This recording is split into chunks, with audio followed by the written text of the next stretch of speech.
Gülümse sen demler seni bürüyecek birden.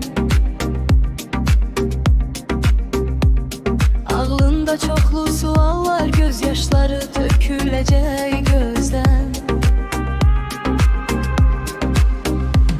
Yeniden dünyaya gelsem en çok özümü severdim ben. Özgesine sevgi vermezdim ben, çok özümü severdim ben. Yeniden dünyaya gelsem en çok özümü severdim ben. Özgesine sevgi vermezdim ben, çok özümü severdim ben.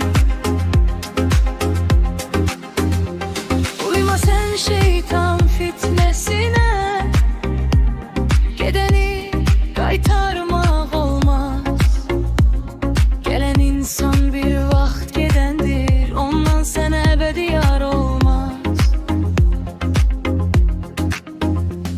Xoşbəxt olmağın bir yolu var, sen yanlış yola gedirsen. Özgesini çok sevmekle özünü sen mahvedirsen.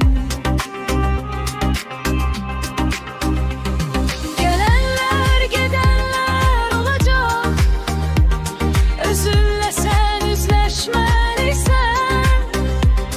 Beş günlük bu kısa hayatta xoşbəxtliyin yolun tapmalısan.